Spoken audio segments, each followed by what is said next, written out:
Just yesterday, it was officially announced that Jon Favreau would be directing a Grogu in a Mandalorian film, although a production date and a release date are still currently up in the air. However, according to a brand new report, the film does not actually replace The Mandalorian Season 4, which we got an update in April of 2023 that they had begun pre-production on, with it being confirmed that essentially, when the third season of The Mandalorian finished premiering, that pre-production for a fourth season officially went underway. In that same report, it was revealed that Jon Favreau had written every single episode for the fourth season of The Mandalorian, being a departure from the various writers that contributed to Season 3. The actual film and Jon Favreau stepping into the director's chair is actually significant, as although Jon Favreau has been the lead showrunner and lead writer, he has actually only directed a single episode of The Mandalorian, that being the premiere of Season 2, The Marshal, which is my personal all-time favorite episode of The Mandalorian, and as many have pointed out, it actually feels like a movie in and of itself. So seeing Jon Favreau step into the director's chair rather than just writing is something that I am very much looking forward to. According to Deadline though, a fourth season of The Mandalorian is still very much in the cards, and again, this would be separate from the film, with Deadline saying this: "It is unclear where the upcoming film will fit into the timeline of the live-action series, which has aired 3 seasons and is currently in development on a 4th.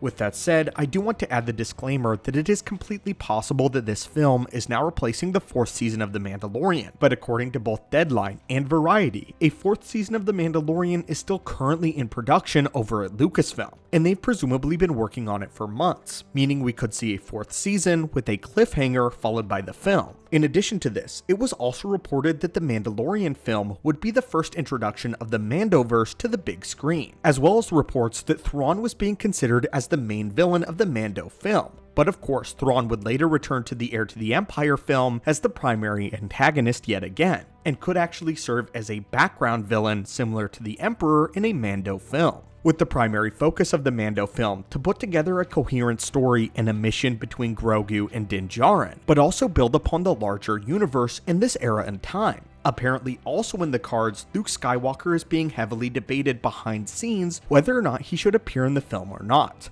Again though, this is simply a rumor, and it will keep you guys up to date if we hear anything else. In terms of other big stories surrounding The Mandalorian and the film, it's currently being discussed over at Lucasfilm whether or not they want to make this a trilogy, and whether or not it actually turns into a Mandalorian live-action film trilogy is going to be solely based off of the performance and reception of this film, with it serving as a jumping-off point whether or not Lucasfilm wants to explore the Mandoverse even further, as of course right now there are only 2 confirmed Mandoverse films, that being Jon Favreau's film, which was announced yesterday, and Dave Filoni's, again what I've been calling Heir to the Empire film, which will culminate with Ahsoka and the Mandalorian crew joining together, to of course face down the big grand threat, which is Grand Admiral Thrawn. Again though, yesterday as a reminder, Ahsoka Season 2 was also officially confirmed, and what role Thrawn will play in a Season 2 as well as in a Mando film is unknown. But according to rumors online, they do not want to overuse Thrawn until the big finale, with him still being a large looming threat in the Mando film as well as in the second season of Ahsoka. But with the second season of Ahsoka likely focusing more on Peridea and this brand new galaxy, as well as continuing on the story of Baylan Skoll and Shin Hati. But with Mando Season 4 and a potential film exploring a galaxy that has been weakened, and now the arrival of a brand new threat without the aid of an individual like Ahsoka, with the galaxy being in a very unstable and a vulnerable place following the collapse of the Empire but the resurgence of Thrawn.